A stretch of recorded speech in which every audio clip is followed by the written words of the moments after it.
भगत सिंह को real hero माना जाता है क्योंकि शहीदों में सबसे पहले उनका नाम आता है। भगत सिंह का जन्म पंजाब में 27 सितंबर 1907 को लायलपुर ज़िले के बंगा गांव में हुआ था।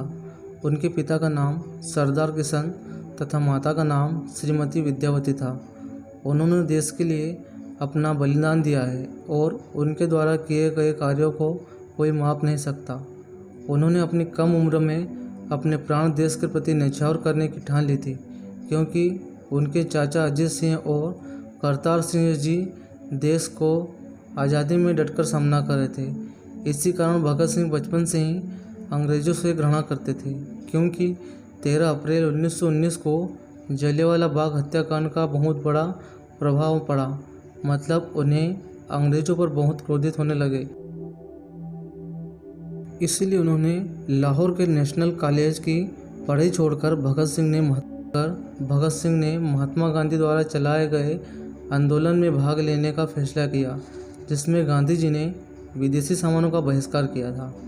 भगत सिंह पहले महात्मा गांधी के आंदोलन और भारतीय नेशनल कॉन्फ्रेंस के सदस्य थे, लेकिन चोरी चौरा कांड के बाद गांधी जी ने किसानों का साथ नहीं दिया। इसके बाद भगत सिंह चंद्रशेखर के गदर दल के संगठन में शामिल हो गए। उन्होंने चंद्रशेखर आज़ाद के साथ मिलकर अंग्रेज़ों के खिलाफ 9 अगस्त 1925 को शाहजहाँपुर में लखनऊ में चली 8 नवंबर को डाउन पैसेंजर को कांकोरी नामक स्टेशन पर सरकारी खजाने को लूट लिया। भगत सिंह ने राजगुरु के साथ मिलकर 17 दिसंबर 1928 को लाहौर में सहायक पुलिस अधीक्षक रहे अफसर ASP सैंडर्स के आते ही राजगुरु ने एक गोली सीधी उसके सर में मारी, जिससे वह पहले ही मर जाता। लेकिन तुरंत बाद भगत सिंह ने 3-4 गोली दागकर उसके मरने का पूरा इंतजाम कर दिया। ये दोनों जैसे ही भाग रहे थे, वैसे ही एक सिपाही चनन सिंह ने इनका पीछा किया और चंद्रशेखर आज़ाद ने उसे सावधान किया, आगे बढ़े तो गोली मार दूंगा। नहीं मानने पर आज़ाद ने उसे गोली मार दी और वो वहीं पर मर गया। इस तरह इन लोगों ने लाला लाजपत राय की मौत का बदला ले लिया। इसके बाद चंद्रशेखर आज़ाद ने उनकी पूरी सहायता की। क्रांतिकारी साथी बटुकेश्वर दत्त के साथ मिलकर अलीपुर रोड, दिल्ली, ब्रिटिश भारत की तत्कालिक सेंटर पर 8 अप्रैल 1929 को अंग्रेज़ों को सूचित करने के लिए बम और पर्चे फेंके। भगत सिंह एक क्रांतिकारी देशभक्ति नहीं बल्कि एक पत्रकार, लेखन एवं एक महान पुरुष थे।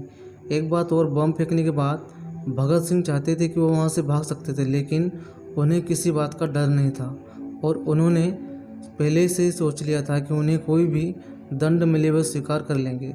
बम फटने के बाद भगत सिंह ने नारा लगाया था, इंकलाब जिंदाबाद, साम्राज्यवाद मुर्दाबाद। इसके कुछ ही देर बाद वहाँ पुलिस आ गई और दोनों को गिरफ्तार कर लिया। भगत सिंह जेल में 2 साल तक रहे। जेल में भगत सिंह अपने लेख लिखकर अपने क्रांतिकारी विचारों को व्यक्त करते रहते। उनके एक लेख में यह भी लिखा था कि मजदूरों का शोषण करने वाला क्यों ही नहीं भारतीय हो, वो उनका शत्रु है। जेल में भगत सिंह और उनके साथियों ने 64 दिनों की भूख हड़ताल रखी थी और उसी भूख हड़ताल से उनका एक साथी यतीन्द्र नाथ, जिन्होंने भूख के कारण अपना दम तोड़ दिया था। 26 अगस्त 1930 को अदालत में भगत सिंह को भारतीय दंड संहिता धारा 129, 302, विस्फोटक पदार्थ अधिनियम की धारा 4 और 6F IPC की धारा 120 के अंतर्गत अपराधी सिद्ध किया।